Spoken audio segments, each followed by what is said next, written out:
Welcome to Tokyosaurus. So what's up in Japan? I've always wondered when we would start getting anime broadcasts in glorious 4K, and I think we are approaching the day the dream will finally come true. In a recent interview with Netflix Japan's head of PR, a link is in the description below for those of you interested, Nakajima Keiko discussed in depth about the anime productions coming soon, addresses the Netflix 10 times budget rumor, and why they are looking to make 4K/HDR the standard for future anime releases. We all know that Netflix has been pretty sparse when it comes to their anime offerings, but as you can probably tell, their library is definitely growing at a rapid pace, and there are quite a bit of exciting new productions they are producing themselves. One point that was repeated several times in the interview that Mr. Nakajima really wanted to get across was that the Netflix originals they're developing are all works they want viewers to be able to watch 5 or even 10 years down the road without feeling like they're dated. Basically, they want a catalog that still feels fresh many years down the road, because at the core of Netflix, they want to extend viewing times, which they believe will lead to customer satisfaction and thus continued subscription. Which means the bigger their catalog is with relevant shows, the higher the chance for viewers to watch another show on Netflix, increasing total viewing times. Which is why he believes that it is important to offer a wide range of content, from super popular mainstream hits to the more niche offerings that not everyone may know about. He believes that Netflix's biggest strength is in the variety, and this will not be any different when building their anime catalog of shows. Which leads us to the rumor that was floating around the internet a few weeks or months back about Netflix producing anime with times 10 the budget of your average anime production. He says that although times 10 is not exactly true, there is some truth to this, as they are spending quite a hefty budget on some of their productions as compared to the average production. But not all of them are going to be getting huge budgets for their shows. They can allocate big budgets for shows they can expect will generate a certain number of views for a long period of time, but for the more niche works, the budgets will obviously not be the same size as the mainstream ones.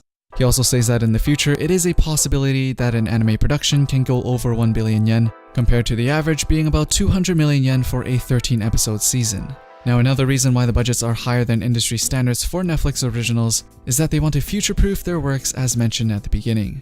They want these works to last 5 to 10 years, which must include thinking about what kind of tech we're going to be watching these shows on, which is why they're planning to make 4K/HDR the standard from now on to ensure the long-term success of these productions. Now keep in mind this is for Netflix originals only, as the anime they license from external productions are not going to have this available, as they're still being produced in 1080p with no news of wanting to go 4K. Which means Netflix will most likely become the place to get 4K anime once more shows come up in 4K, because no other place will support it at the beginning. Crunchyroll doesn't produce their own shows mostly, and so they don't really have the power to ensure their shows come in 4K, although once they do come in 4K, I'm sure Crunchyroll will also start rolling out 4K support as well. But at the moment, I think Netflix is definitely going to be the go-to place to get 4K anime in the very near future. HDR is already supported on quite a few anime series on Netflix already, like Ajin, Knights of Sidonia, Castlevania, Blame, and more, so that's already pretty much a standard for their future releases.